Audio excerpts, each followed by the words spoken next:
By the early 1940s, the Baker Hotel rose 14 stories above a Texas town of barely 6,000 people.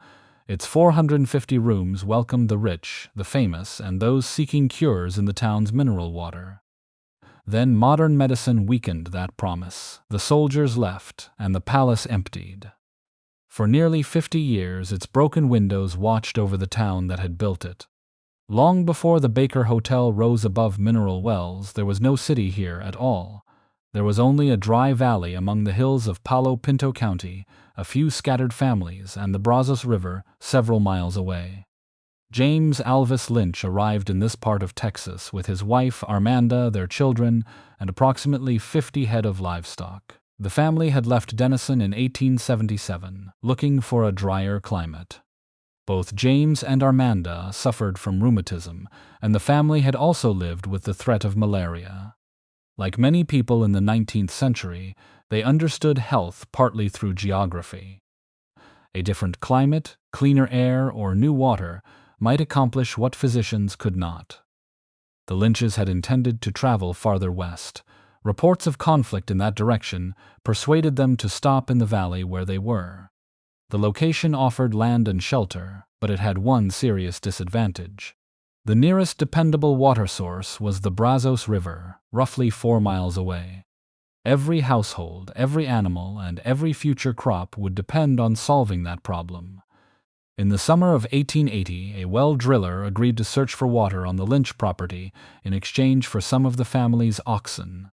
The well he produced was practical, but the water was not inviting. It carried dissolved minerals that gave it an unfamiliar taste and odor. According to the traditional account, the family initially used it for their livestock before beginning to drink it themselves. What happened afterward became the founding story of mineral wells. James and Armanda believed their health improved. Their rheumatic pain appeared to ease, and other members of the family reported feeling stronger. The surviving record does not allow those improvements to be measured, and later retellings often enlarge the story. The water may have affected digestion. Rest, a new climate, and distance from the conditions that had troubled the family may also have mattered. But in 1880, the distinction between medical evidence and personal testimony was not always clear. What mattered was that the Lynches believed the water had helped them. Soon, their neighbors believed it as well. People began arriving at the property with bottles, jugs, and questions. Some came from nearby farms. Others traveled farther after hearing that an unusual well in Palo Pinto County had relieved chronic illness. Within months, the Lynch homestead was receiving hundreds of strangers. They came with ailments that conventional medicine had failed to resolve: joint pain, digestive disorders, weakness, nervous conditions, and the lingering effects of disease. These visitors were not necessarily foolish. Medicine in the late 19th century could diagnose more conditions than it could treat. Antibiotics did not yet exist. Many drugs were unreliable, dangerous, or poorly regulated. For someone living with persistent pain, a journey to a mineral spring could appear more reasonable than another bottle of patent medicine whose ingredients were unknown. James Lynch responded by dividing part of his land into town lots. A settlement formed around the well, and in 1881 it became Mineral Wells. Lynch served as the community's first mayor. The name made the town's purpose unmistakable. Its identity was not based on cattle, cotton, timber, or oil. It was based on the conviction that something beneath the ground could restore the human body. More wells followed. Each had a slightly different mineral composition, taste, and reputation. The most famous became known as the Crazy Well, drilled during the middle of the decade. Its name came from a story about an elderly woman said to have recovered from mental illness after drinking from it regularly. No medical documentation confirms the cure, and the woman's identity remains uncertain. Yet the story endured because it gave the water a power that chemical analysis alone could not provide. A pavilion was eventually built beside the Crazy Well. Visitors could gather, drink prescribed amounts of water, and remain close to the source. Bathhouses, boarding houses, clinics, and small hotels appeared nearby. Mineral water was no longer simply drawn from the earth, it was organized into a daily routine and sold as an experience. The railroad reached Mineral Wells in 1891, connecting the town more directly with Weatherford and the wider Texas rail network. The journey that had once required determination became easier for elderly visitors and people already in poor health. Trains brought new guests and carried bottled water back out. Promotion became almost as important as the wells themselves. Newspaper articles repeated testimonials from visitors who said they had recovered their appetite, strength, sleep, or mobility. Local businesses printed pamphlets describing the water's mineral content and the conditions it was believed to relieve. J.C. Son, founder of the Palo Pinto Star, helped publicize the town and reportedly received one of Lynch's lots in return. By 1910, Mineral Wells businesses were shipping more than 3 million bottles of water in a single year. Crystals made by evaporating the water could be purchased by people unable to travel to Texas. Mixed with ordinary water at home, the crystals promised to reproduce part of the experience. The town had found a way to package its geography. By 1920, Mineral Wells had nearly 8,000 residents and approximately 400 wells. More than 150,000 visitors were reportedly arriving each year. They filled hotels and boarding houses, attended health festivals, sat in drinking pavilions, and moved between bathhouses according to routines recommended by attendants and local physicians. For a generation, the system appeared to work. The water gave visitors hope. The visitors gave the town an economy. Streets, businesses, and livelihoods grew from the relationship between the two. But the success created a new anxiety. Mineral Wells had become famous, yet much of the money brought by that fame passed through hotels and enterprises the town did not fully control.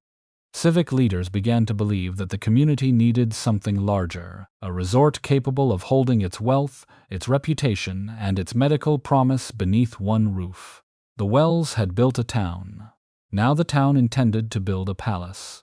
By the early 1920s, Mineral Wells had learned that fame did not guarantee control. Visitors arrived because of the town's name and water, but much of the money they spent passed through businesses owned or managed by people elsewhere.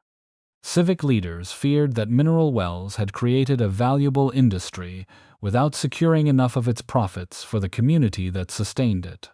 Their answer was not another bathhouse or modest boarding hotel. They wanted a resort large enough to keep affluent guests in town for weeks, offering everything they might need without requiring them to leave the property. It would combine lodging, medical services, recreation, dining, and public entertainment. If the mineral water was the product, the new hotel would become its most elaborate container. In 1922, local citizens and investors began assembling approximately $150,000 for the project. That sum could initiate construction, but it could not produce the kind of building they imagined. Mineral Wells needed someone capable of attracting additional capital, managing a large hotel, and turning a local health tradition into a destination with statewide importance. They approached Theodore Brasher Baker, T.B. Baker had been born in Iowa in 1876 and raised in Missouri. His father worked in the hotel business, giving him early exposure to an industry built around appearances, service, and careful control of public space. The younger Baker operated hotels in Missouri, Kansas, and Illinois before establishing himself in Texas. During a visit to San Antonio, he arranged to lease the St. Anthony Hotel. From that foothold, he expanded rapidly. The hotels associated with Baker would eventually include the Menger and Gunter in San Antonio, the Stephen F. Austin in Austin, Hotel Texas in Fort Worth, the Galvez in Galveston, and properties in Dallas, Beaumont, Port Arthur, and Houston. Contemporary accounts differ on the precise size of his organization, placing it somewhere between 23 and 30 hotels. Baker understood how a hotel could become more than a place to sleep. A major hotel provided a city with meeting rooms, restaurants, formal dances, political gatherings, and a setting in which wealth could be publicly displayed.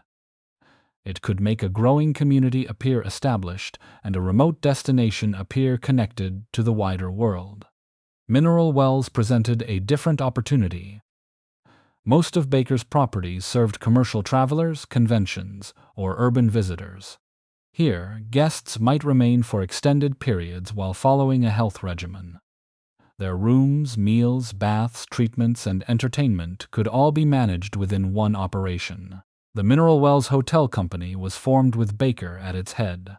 For the design, he selected Wyatt Cephas Hedrick of Fort Worth. Hedrick had trained as an engineer and developed one of the largest architectural practices in Texas.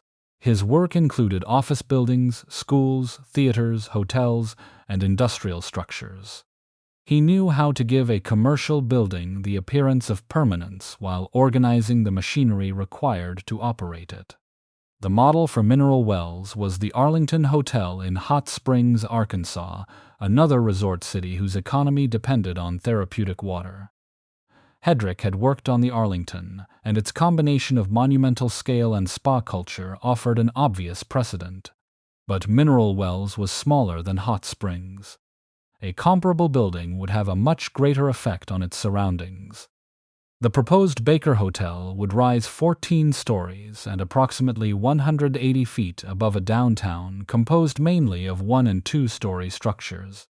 Its mass would be organized as a commercial high-rise, while its arches, tiled roofs, towers, and decorative surfaces drew from Spanish colonial and Mission Revival architecture. The design connected the romance of an older Southwest with the engineering confidence of the 1920s. Construction began in 1926. Inge and Berger served as builders, working with a reinforced concrete structure of piers, columns, beams, and floors. Concrete allowed the hotel to carry the weight of hundreds of rooms, extensive public spaces, mechanical systems, and thousands of visitors. It was not merely an enlarged local hotel. In its scale and internal organization, it resembled the major urban properties of Dallas and Fort Worth. The project did not proceed exactly as first planned. After construction had started, Baker traveled to California and visited a hotel with a prominent outdoor swimming pool. He decided the Mineral Wells Resort required one as well. This was not a minor decorative addition. Foundations had already been prepared, and the position of the hotel had to be reconsidered. The building was moved back within the site plan so the pool could occupy the space in front.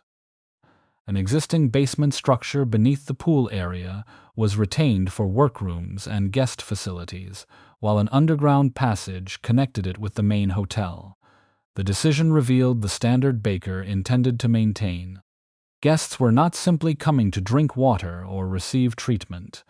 They were being invited into a complete environment where health could be associated with sunlight, exercise, leisure, and social position. The pool would make the hotel's medical promise visible from the outside. Water would no longer be hidden underground or poured from a pavilion tap. It would occupy the center of the resort. Every expansion increased the financial pressure. The project that began with local investment eventually cost approximately $1.25 million, an extraordinary amount for Mineral Wells. The hotel required furniture, kitchens, elevators, plumbing, electrical systems, cooling equipment, laundry operations, and a staff capable of serving more people than many Texas towns contained. Construction continued for 3 years. As the tower rose, it changed the scale of Mineral Wells before accepting a single paying guest. It could be seen from miles away, announcing that the town had transformed its underground resource into something permanent. The building made a claim about the future. The sick would continue to come, the water would retain its authority, and there would always be enough guests to fill the rooms. By the autumn of 1929, the hotel was nearly ready. Invitations were prepared, public rooms were furnished, and newspapers looked toward the formal opening of one of the largest resort hotels in the region. Then, before the first grand celebration could begin, the financial world outside Mineral Wells started to fall. On October 29, 1929, the New York Stock Exchange suffered the collapse remembered as Black Tuesday. Billions of dollars in value disappeared, banks faced growing pressure, and businesses across the United States began preparing for an uncertain future. In Mineral Wells, workers were completing a hotel built on the confidence of the decade that had just ended. The timing could hardly have been worse. Baker Hotel required visitors with enough money to travel, remain for extended stays, purchase treatments, attend dances, and spend freely in its public rooms. It had been designed for a culture of abundance. Now it was opening as that culture began to contract. The hotel started receiving guests in November. Its formal dedication took place on the evening of November 22nd, slightly more than 3 weeks after Black Tuesday. Newspapers in Dallas and Fort Worth treated the opening as one of the major social events of the season. Guests arrived to see a building that seemed almost impossible for a town the size of Mineral Wells. The exterior had already changed the skyline. Inside, the difference in scale became more apparent. Baker Hotel contained approximately 450 guest rooms and could accommodate more than 2,500 people in its meeting and entertainment spaces. The building could host a gathering equal to a substantial portion of the town's population without using every room upstairs. The public spaces carried most of the decoration. Tile floors, arched openings, ornamental fireplaces, heavy furnishings, and Spanish-inspired details gave the interior a sense of ceremony. Columns divided entrance areas from parlors. Guests moved from the lobby into lounges, dining rooms, ballrooms, and covered outdoor spaces designed to make remaining inside the resort feel like a complete social life. The individual rooms were more restrained. They were comfortable rather than theatrical, arranged to support long stays and efficient service. Many guests were not expected to pass through for a single night. They might remain for several weeks while following a regimen of mineral water, baths, rest, exercise, and medical consultations. For those visitors, the hotel offered 2 complete spa areas and access to mineral baths. A medical floor provided space for physicians, a dentist, and an optometrist. This did not make Baker Hotel a hospital. Guests were not admitted to wards, and the building was not organized around emergency or surgical care. Its medical services were part of a resort system in which treatment and leisure occupied the same address. A guest could consult a physician, take a mineral bath, rest in a private room, dine formally, and attend a dance without leaving the property. The arrangement made illness less visible. Chronic pain and physical weakness could be managed behind the appearance of an extended vacation. Modern mechanical systems strengthened that impression. Ice water circulated to guest rooms through an advanced hydraulic arrangement. In some rooms, electrical controls connected lights and fans to the door locks, reducing waste when guests departed. Valet compartments allowed clothing or laundry to be collected by hotel staff without requiring an employee to enter the room. These features were not simply conveniences. They helped present Baker Hotel as a machine of controlled comfort. The same building that offered ancient claims about healing water also displayed the newest systems of engineering and service. Tradition supplied the cure. Technology made the cure appear modern. The outdoor swimming pool became one of the resort's most visible attractions. Guests could swim or sit beside the water beneath a tower that dominated the surrounding city. Beyond the main property, a 117-acre golf course extended the hotel's recreational world. There was also a gymnasium and a bowling alley, allowing the resort to attract companions and family members who had not come for treatment. 3 dancing areas supported a full calendar of music and social events. The highest and most memorable was the cloud room near the top of the building. Its elevation separated it from the streets below and gave evening gatherings the feeling of taking place above the town itself. During the era of traveling dance orchestras, the room became one of the hotel's defining spaces. The Baker opened during Prohibition, when the sale of alcohol remained illegal throughout the United States. Its drinking bar therefore promoted the product Mineral Wells could offer openly: mineral water. Guests could gather at a bar built with the visual language of nightlife while consuming the substance on which the town's respectable reputation depended. The arrangement captured the hotel's central contradiction. Baker Hotel promised discipline and indulgence at the same time. Visitors could describe their trip as a medical necessity while spending their evenings dancing, dining, swimming, playing golf, and moving through rooms designed for display. Health made pleasure permissible. The stock market crash did not immediately destroy this system. People with sufficient wealth continued to travel, and chronic illness did not disappear during the Depression. Some visitors may even have considered the hotel's long stays an investment in their health rather than a luxury. Mineral wells already possessed a national reputation, and Baker Hotel gave that reputation a physical center. Cattlemen came to recover from years of hard travel and work. Political figures used the hotel as a place to meet beyond the larger cities. Musicians brought the sound of distant ballrooms to Palo Pinto County. Wealthy widows, business owners, salesmen, and families moved through the same corridors as people who had arrived because ordinary medical care had offered them little relief.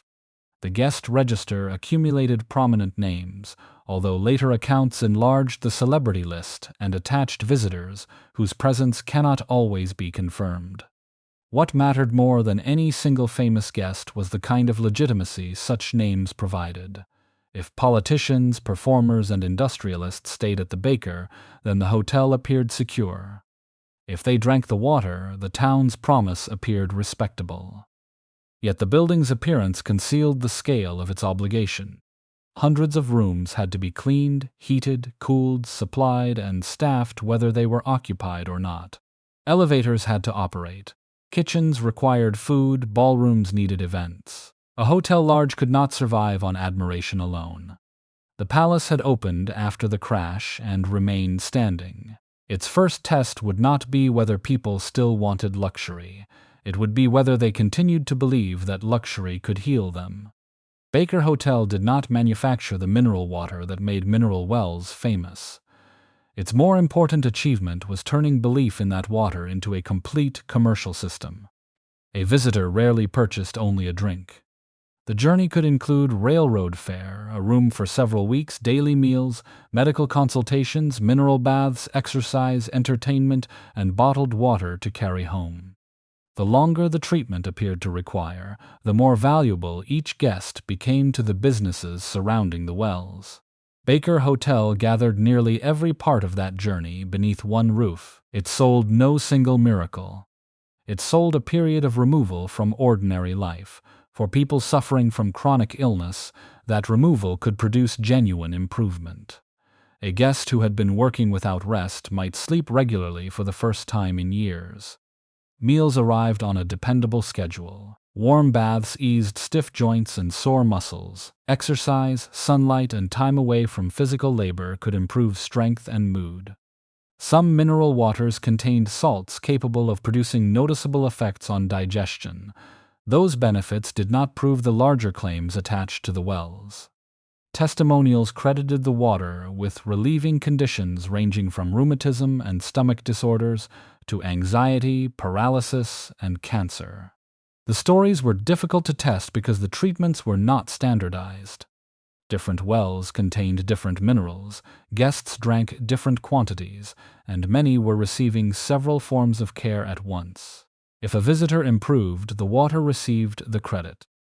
If the visitor did not improve, the treatment might be judged too short, the wrong well might have been selected, or the illness might be described as too advanced.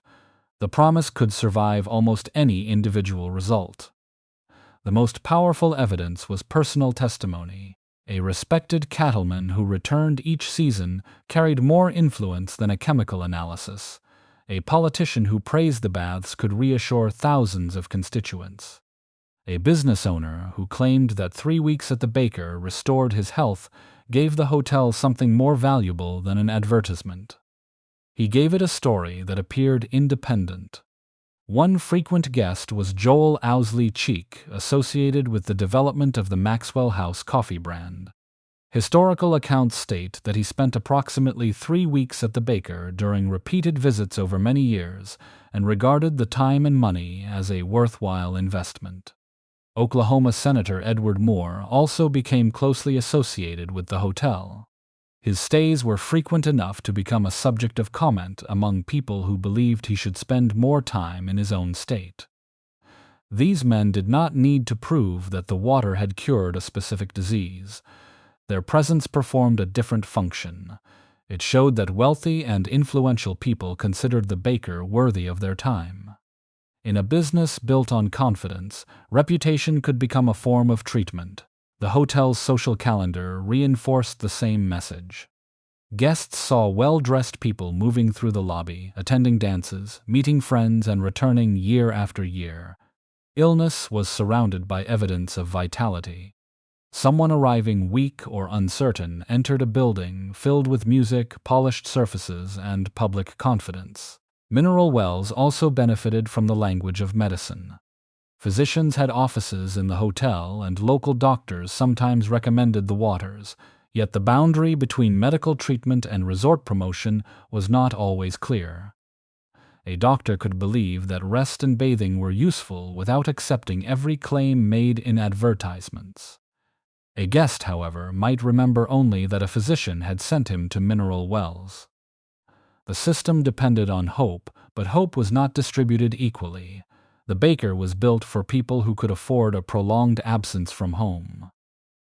Agricultural laborers, factory workers, and poor families might purchase bottled water or mineral crystals, but they could not easily spend several weeks in a first-class hotel.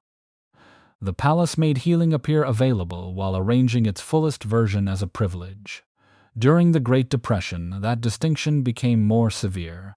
Millions of Americans lost employment, savings, farms, and homes. Travel became difficult to justify, even for people in pain. Baker Hotel had opened with hundreds of rooms and a large permanent staff, just as the number of people able to purchase its complete experience began to shrink. TB. Baker's wider hotel organization came under growing financial pressure. By the early 1930s, the Mineral Wells property entered bankruptcy proceedings. Accounts differ on the precise year, but the outcome is clear. The building had been designed as a monument to prosperity, and within only a few years its ownership structure could no longer support the debt. The bankruptcy did not close the hotel. Music continued in the public rooms, employees made beds, baths were prepared, and new guests passed beneath the arches. To someone arriving for the first time, Baker Hotel could still appear untouched by the economic crisis. Keeping that appearance intact required disciplined management. Increasing responsibility fell to Baker's nephew, Earl Maynard Baker. Earl had spent much of his adult life in the family hotel business and also managed the Gunter Hotel in San Antonio. He understood that a hotel could be financially endangered long before the damage became visible to its guests. Earl inherited a difficult balance. Reducing service might save money, but it would weaken the atmosphere that justified the rates. Closing public rooms would make the building feel empty. Allowing repairs to accumulate would damage the idea that the baker represented health, order, and abundance. The hotel had to continue performing confidence even when the company behind it had lost much of its own. Through the middle of the decade, the performance remained convincing. Visitors continued to arrive. Traveling orchestras kept Mineral Wells on their schedules.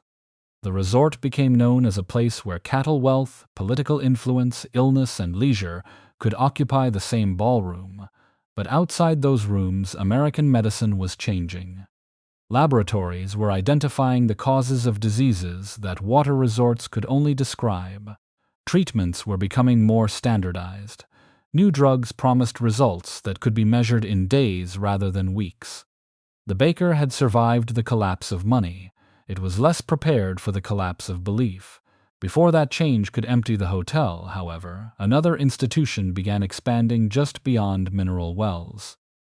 It would bring tens of thousands of men to the city, and almost none of them were coming for the water. The military presence outside Mineral Wells did not begin with the Second World War. In 1925, the Texas National Guard established Camp Wolters several miles east of the city as a summer training ground for the 56th Cavalry Brigade.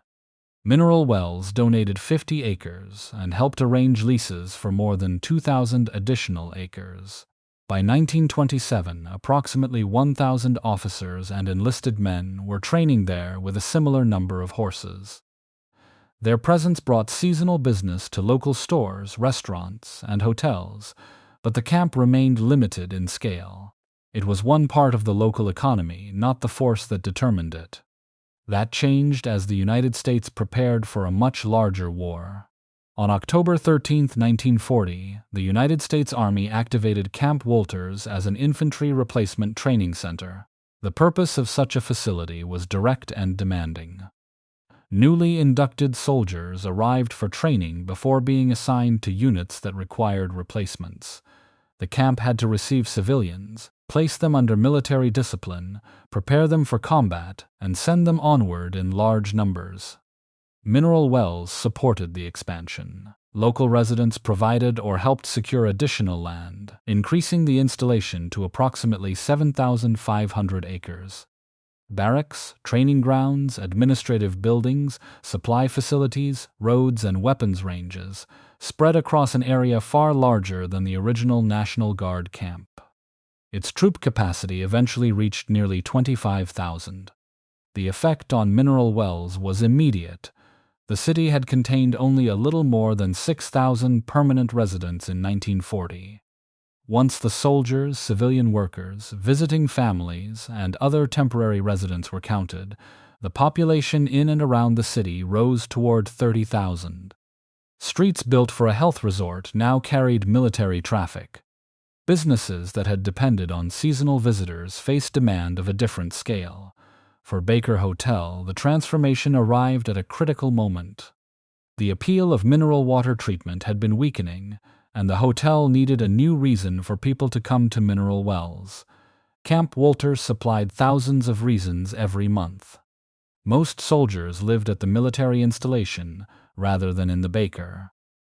The hotel's rooms were filled by officers, government personnel, military contractors, families, and visitors who needed accommodation beyond the camp. People arrived to see sons, husbands, brothers, and friends before training ended, and new orders carried them elsewhere. The hotel also provided something the barracks could not. Its dining rooms, lounges, and ballrooms offered a temporary return to civilian life. Uniforms entered spaces designed for evening clothes and resort leisure. Military schedules existed beside orchestra programs and formal dinners. The building that had once organized its days around baths and medical appointments now adjusted itself to troop movements, training cycles, and wartime travel. Dances assumed a new purpose. During the 1930s, they had helped create the atmosphere of an affluent resort. During the war, they brought military and civilian populations together. They offered recreation, but they also marked the brief intervals between induction, training, reassignment, and departure. The hotel's public rooms were well suited to the new demand. Its enormous meeting capacity allowed it to hold military gatherings, civic events, and organizations connected to the war effort. The same size that had become financially burdensome during the Depression now gave the Baker an advantage no smaller local property could match. Air conditioning was extended through the hotel during this broader period of development, strengthening its position as a convention and meeting destination. In the Texas heat, the improvement mattered. It allowed large events to continue inside the building during months when older hotels struggled to keep guests comfortable. The Baker reached one of its busiest periods during the war.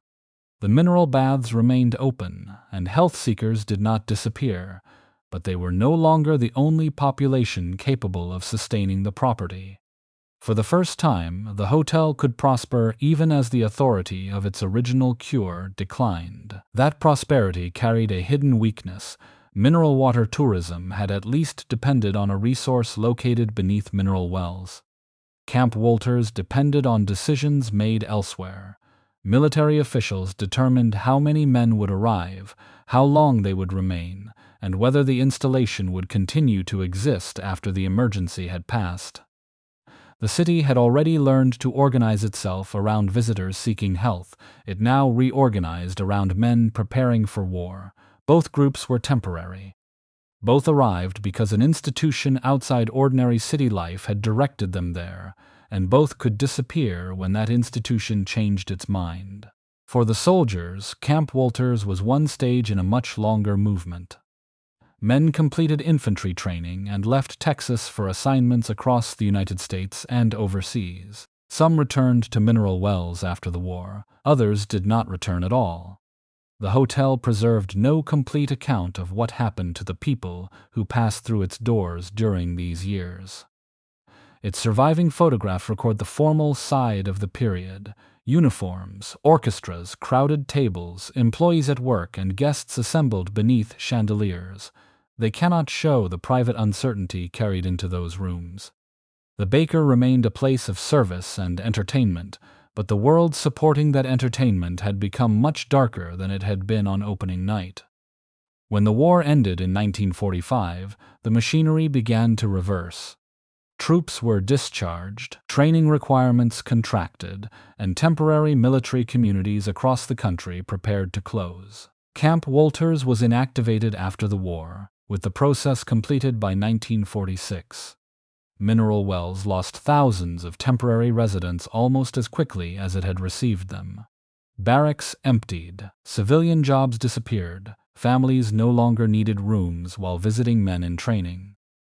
The commercial traffic that had filled restaurants and stores declined. Baker Hotel remained open, but the wartime crowds had concealed a problem rather than solved it. The building's original foundation was not concrete or steel. It was the public belief that mineral wells offered something people could not obtain elsewhere. The soldiers had given the palace another period of abundance. When they left, the hotel had to discover whether the water could carry it again. The decline of mineral wells did not begin with a single scientific announcement. No government agency declared on one particular morning that the water had stopped working. The change was slower and more difficult for the town to resist. For decades, mineral water had occupied the space left by limited medicine. Physicians could often describe a chronic illness without offering a reliable treatment. A journey to a health resort therefore remained one of the few organized responses available to people living with pain, weakness, digestive disorders, or recurring infection. That space narrowed during and after the Second World War. Penicillin moved from a laboratory discovery to mass production. Antibiotics gave physicians the ability to treat bacterial infections with results that could be observed and repeated. New surgical methods, diagnostic equipment, and specialized hospitals changed public expectations. Patients increasingly looked for a treatment directed at a specific disease rather than a general promise that rest, climate, and water might restore the body. Mineral baths did not become meaningless. Warm water could still ease pain, and weeks of rest could improve health. Spa treatments continued in the United States and Europe. What disappeared was their authority to stand at the center of medicine. That difference mattered to Baker Hotel. Leisure alone might persuade someone to remain for a weekend. Belief in a cure could persuade the same person to remain for 3 weeks. The hotel had been designed for the second kind of guest. As medicine changed, regulation and advertising standards also became more demanding. Broad claims about treating serious diseases were increasingly expected to rest on evidence rather than testimonials. The story of a neighbor who felt better still carried emotional weight, but it competed with laboratory results, prescription drugs, and physicians trained in specialized fields. Mineral wells could continue selling water. It could no longer assume that the water would command the same obedience. The city also faced changes in travel. Before the automobile became dominant, a resort near a railroad line could hold visitors because arriving and leaving required planning. After the war, families traveled more freely by car. New highways, roadside motels, and expanding suburbs offered convenience without the formality or expense of a grand hotel. Baker Hotel had been planned as a self-contained destination. Its size encouraged guests to remain within the property, using its dining rooms, shops, entertainment, and services. The post-war traveler increasingly wanted flexibility. a room for one night, parking near the door, and the ability to leave early the next morning. A building created for prolonged stays could not easily become a motor court. The inactivation of Camp Wolters after the war intensified the problem, but military activity did eventually return. In 1951, the installation reopened under United States Air Force Authority as Wolters Air Force Base. Several years later, the Army took control and developed it into its primary helicopter center. The new mission became increasingly important as rotary wing aircraft assumed a larger role in military planning. Pilots trained in the skies around mineral wells before proceeding to advanced instruction and later assignments. The installation again brought personnel, families, employment, and federal money to the area. But the second military period did not restore Baker Hotel to its wartime peak. The base had housing, services, and an increasingly permanent infrastructure of its own. Automobile travel allowed visitors to choose accommodations across a wider area. The hotel benefited from military activity without controlling it. Large events could still make the building appear successful. The Texas Republican Party held state conventions at the Baker in 1952 and again in 1955. The Texas Democratic Party met there in 1954. Delegates, journalists, campaign workers, and political figures filled rooms that were difficult to occupy during ordinary weeks. For several days, the old machinery returned to life. Meeting halls filled, meals were prepared at scale, and the hotel once again functioned as the public center of a Texas city. Yet a convention was not a cure for the hotel's underlying condition. It produced a crowd and then removed it. TB. Baker retired in 1952. Control of the mineral wells property passed to Earl Baker, who had already carried much of the responsibility for its operation. The transition placed the building in the hands of someone who understood it intimately, but that knowledge could not reverse the changes outside its walls. Earl inherited more than a hotel. He inherited hundreds of aging rooms, complicated mechanical systems, large public areas, extensive staffing requirements, and a reputation that had to be maintained even when revenue declined. Closing an unused floor might reduce expense, but it also signaled retreat. Renovation required money that ordinary operations could no longer produce. The building was becoming trapped by its own scale. During prosperous years, its size had allowed the Baker to offer more than its competitors. During decline, every corridor, pipe, window, elevator, and roof surface became another obligation. Its architecture also worked against concealment. A small business can close quietly. Baker Hotel could not.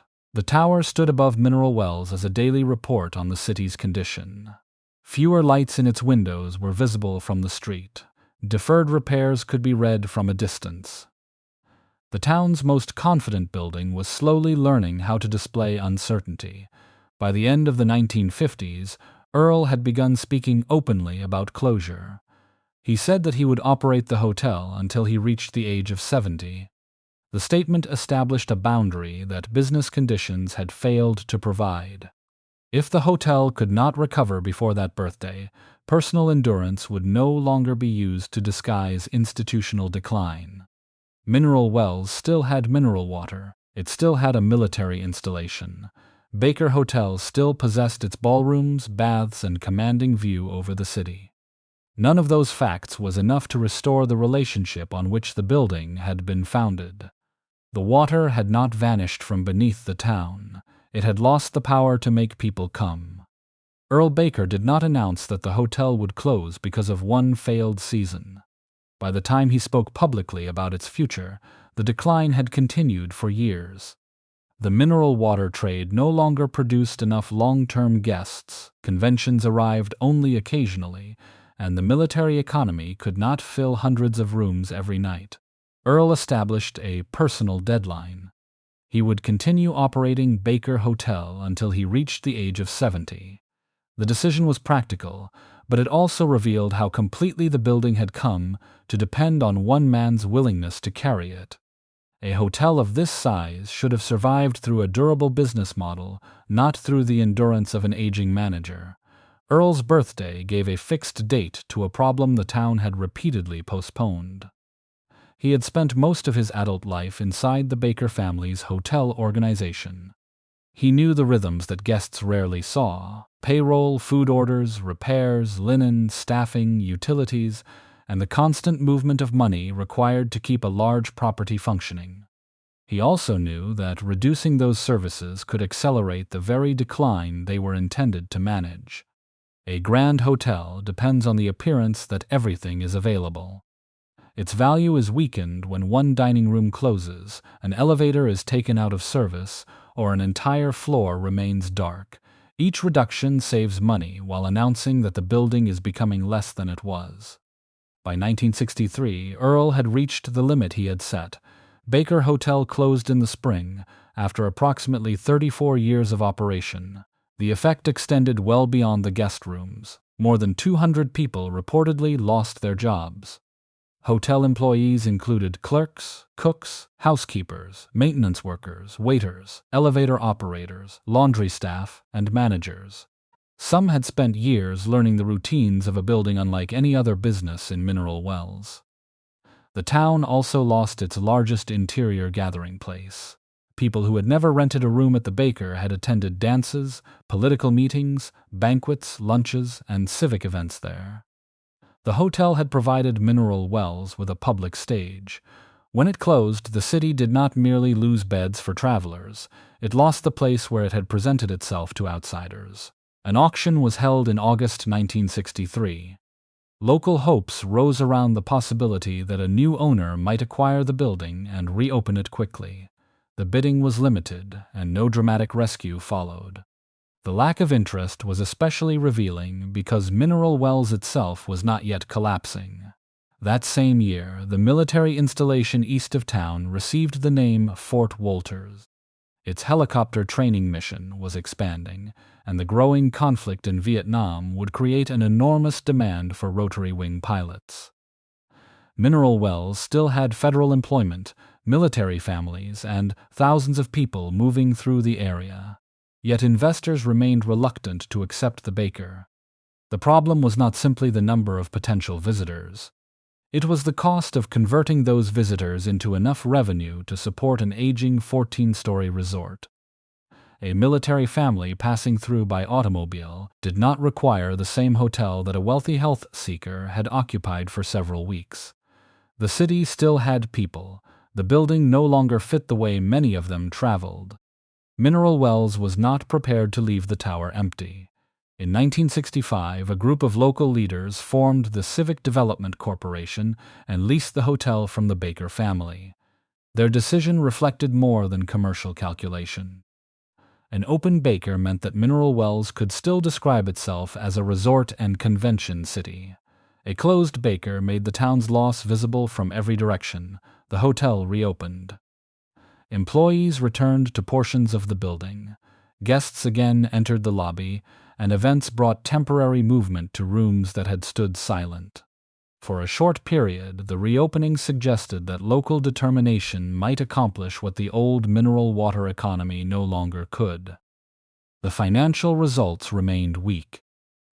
The Civic Development Corporation could revive operations, but it could not restore the conditions under which the hotel had been designed.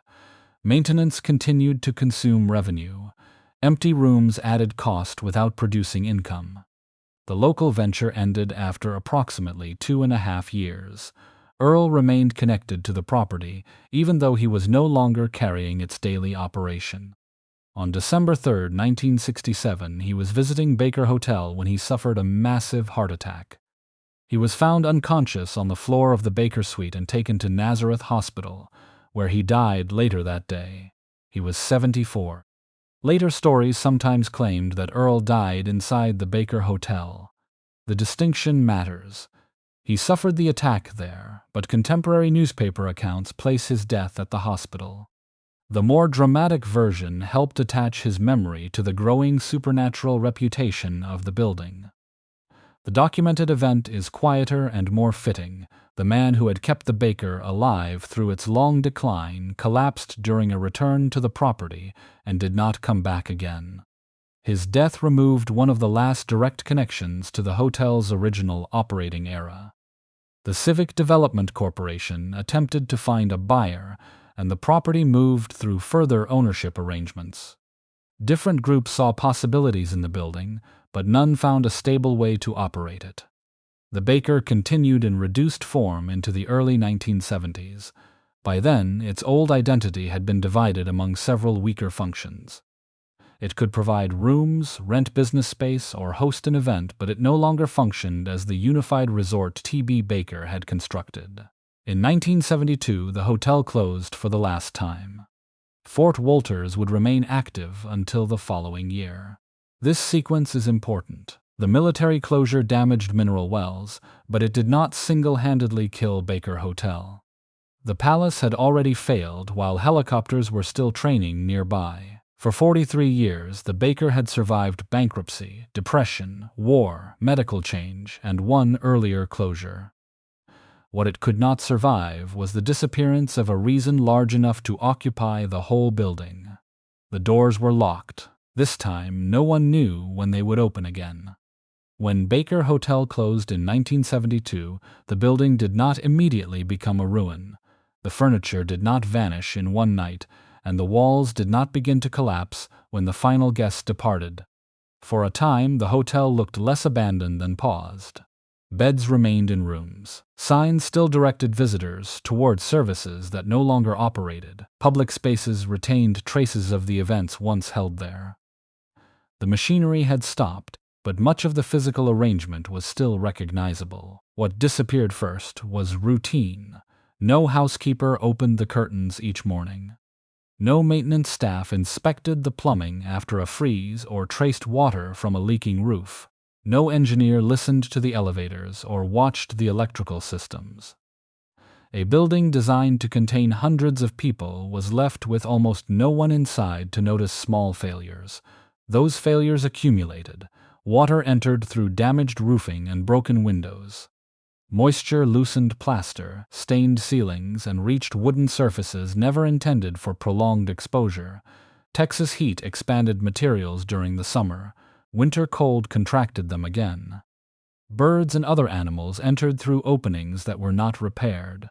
Dust settled across rooms where guests had once expected exacting standards of cleanliness. The hotel had been built with a reinforced concrete frame, and that structure gave it an endurance many older buildings did not possess. The tower remained standing even as its interior deteriorated. Its strength delayed destruction, but it also created an illusion. From a distance, Baker Hotel still appeared complete. Inside, each year of exposure made any future recovery more expensive. The city surrounding it also entered a period of uncertainty. Fort Wolters was deactivated in 1973, 1 year after the hotel closed. The military departure removed jobs, families, federal spending, and a population that had supported stores, housing, and local services. Mineral Wells had counted more than 18,000 residents in 1970. By 1980, the population had fallen below 14,500. The decline was not caused by Baker Hotel, but the empty tower gave it a visible shape. A person entering town could see the building before learning the employment figures or reading a report on business closures. Baker Hotel had once announced confidence from miles away. It now announced absence. Ownership changed, and proposals for reuse appeared at intervals. Each new idea encountered the same fundamental problem. The building was too important to treat casually and too damaged to reopen cheaply. Restoring hundreds of rooms, public spaces, plumbing, electrical systems, elevators, roofing, and exterior masonry required more capital than the local market could easily support. Demolition would also be difficult. Removing a 14-story reinforced concrete structure from the center of Mineral Wells would cost a great deal of money while destroying the city's most recognizable landmark. The Baker was caught between two expensive outcomes. It could not support itself, but removing it offered little economic reward. In 1982, Baker Hotel was entered in the National Register of Historic Places. The nomination recognized both its architecture and its role as a social and commercial center. It described the tower as an achievement comparable in scale to urban hotels, made more remarkable by its location in a town that had contained only about 6,000 residents when it opened. National Register status gave the building formal recognition. It did not provide an automatic restoration budget, nor did it compel a private owner to return the hotel to service. Preservation required financing, a viable use, and years of coordinated work. A designation could confirm that the Baker mattered. It could not make the elevators run. As the vacancy continued, parts of the building were removed, damaged, or stolen. Windows were broken. Decorative elements disappeared. Exposure widened the distance between the surviving structure and the polished resort remembered in photographs. People who entered without permission left behind graffiti and further damage, sometimes carrying away small objects as souvenirs. A different kind of history began to form inside the empty rooms. Stories circulated about a woman who had fallen or jumped from an upper floor. Others described a bellhop who continued to move through the corridors, or a woman connected romantically to T.B. Baker. Earl Baker's heart attack was transformed into the claim that he had died in his suite and remained there afterward. Documentation for many of these accounts is weak or absent. Names change between versions, dates are rarely consistent, and the supposed deaths are often missing from contemporary newspapers and official records. The stories became more detailed as the actual hotel became less accessible. That does not make the legends meaningless. They reveal how communities explain a building that has outlived its original purpose. An abandoned hotel feels incomplete. Its corridors imply movement, its rooms imply occupants, and its front desk implies that someone should still be waiting. Ghost stories provide imagined residence for architecture that was never designed to be empty. Television programs and paranormal investigators later carried those stories far beyond mineral wells. The Baker became known to audiences who knew little about the mineral water industry, Earl Baker or Camp Wolters. Abandonment created a new form of tourism, one based not on entering the hotel, but on photographing it from outside and imagining what remained within. The supernatural reputation also concealed a more ordinary tragedy. Baker Hotel had not been destroyed by a spectacular fire, a massacre, or one violent night. It had been lost through thousands of deferred decisions. A leak remained unrepaired. A proposal lacked financing. An owner waited. Another season passed. By the end of the 20th century, the building had stood empty longer than many Mineral Wells residents had been alive. Older generations remembered dances, meals, employment, and family visits. Younger residents inherited the silhouette without the experience. For them, Baker Hotel had always been closed. In 1999, Laird Fairchild and Chad Patton began exploring a serious effort to restore the property. The work would require years before construction could even be considered. Ownership, financing, historic requirements, environmental hazards, and a new business model all had to be addressed. The question was no longer whether the old resort could simply reopen. That version of America was gone. The question was whether Mineral Wells could give its palace a new reason to exist. The effort that began in 1999 did not produce an immediate rescue. Laird Fairchild, Chad Patton, and other supporters spent years studying a building whose most visible problems were only part of the cost. Before Baker Hotel could accept guests, developers would need to address hazardous materials, deteriorated mechanical systems, damaged windows, failed roofing, obsolete elevators, and guest rooms designed for expectations set in the 1920s. Historic features had to be documented and preserved, while the building was adapted to modern fire, safety, accessibility, and construction codes. There was also a more difficult question. Even if the hotel could be restored, could Mineral Wells support it? The old Baker had relied first on health seekers and then on the military. Neither population could be recreated. A new hotel would need to attract weekend travelers, weddings, business meetings, conventions, spa visitors, and people drawn to the history of the building itself. Restoration required not only recovering the architecture, but inventing a third identity for it. Local support became visible in 2014. when Mineral Wells voters considered whether a portion of economic development sales tax revenue should be committed to the project. The proposal authorized up to $4 million for the restoration if the larger development moved forward. 1,558 people voted in favor, only 65 voted against it. Nearly 96% of participating voters supported the measure. The result did not mean that the city immediately handed developers $4 million, and public funding represented only a fraction of the expected cost. Its greater significance was civic.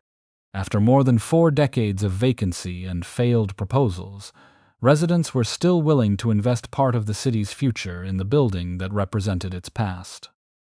The vote also repeated an older pattern. In the 1920s, citizens had raised money because they believed a major hotel would keep mineral water profits inside mineral wells. Almost a century later, their descendants committed public resources because they believed the same building could once again generate employment, tourism, and commercial activity. The object of healing had changed. The first baker was supposed to restore the guest. The new baker was expected to restore the town. On June 20, 2019, a development partnership formally announced that financing had been assembled for a $65 million renovation. The plan called for the historic tower to reopen as the Baker Hotel and Spa. The original 450 small rooms would not return in their former arrangement. Modern travelers expected larger rooms, private bathrooms, updated climate control, and infrastructure the old floor plan could not provide. The current design reduces the total to 165 guest rooms while preserving the building's most important public spaces. The mineral spa is intended to return, but under a different understanding of health. The water will be presented as part of rest, bathing, and wellness rather than as a proven cure for serious disease. Restaurants, a coffee shop, retail spaces, convention facilities, ballrooms, and the cloud room are planned to give the building several sources of income instead of forcing it to depend on one promise. Work began in 2019. Crews entered spaces that had been exposed to weather and neglect for nearly half a century. Before decorative restoration could become visible, the building required long periods of removal, stabilization, measurement, and documentation. Asbestos abatement was completed. Roofing, doors, and windows received extensive work. Because the Baker is a historic property, the process required careful records of surviving materials and architectural details. By 2026, the project team reported that approximately 400,000 photographs had been taken to document the renovation. Much of that labor was difficult to see from the street. Mineral Wells had watched restoration proposals arrive and disappear for decades, so another period with little visible exterior change created understandable doubt. The tower had taught the town to be cautious about announcements. The coronavirus pandemic interrupted construction in 2020. Work slowed for more than a year before resuming. Rising costs, financing difficulties, and the scale of the remaining work produced further delays. Proposed opening dates moved from 2022 to 2024, then to 2025 and 2026. In 2024, construction again faced a major pause while the developers sought additional financing. The interruption lasted approximately 16 months. By late 2025, the development team announced that the project was moving forward again. As of mid-2026, the official plan calls for Baker Hotel to open in 2028. That date remains a goal, not a completed fact. The distinction is important because Baker Hotel has always been surrounded by confidence about the future. Its founders believed health tourism would continue indefinitely. Its wartime operators benefited from a military population they could not control. Later owners repeatedly believed that one sale, one investor, or one new plan would return the building to service. The current project has accomplished substantial work, but the final judgment can only come when guests occupy the rooms, employees receive regular paychecks, and the restored hotel supports itself through ordinary seasons as well as opening celebrations. Even before reopening, the project has altered Mineral Wells. New businesses have entered the downtown area. Other historic properties have received attention. The restoration has encouraged investors to see the surrounding streets not simply as the remains of a failed resort town, but as part of a possible destination. Baker Hotel therefore stands at an unusual point in its biography. It is no longer the abandoned structure it became after 1972, but it is not yet a functioning hotel. Its broken windows have been replaced, its exterior is being secured, and its rooms are being prepared for a future that has already been postponed several times. The water beneath mineral wells never possessed all the powers once assigned to it. It could not cure every illness, protect a business from economic change, or guarantee that a 14-story hotel would always have a purpose. But the building created around that belief became something the founders could not have anticipated. It became the record of a town repeatedly trying to survive the disappearance of the economy that created it. Mineral Wells is trying the cure again. This time the promise is not that Baker Hotel will heal every person who enters. It is that careful restoration, honest memory, and a new use may finally heal the place itself.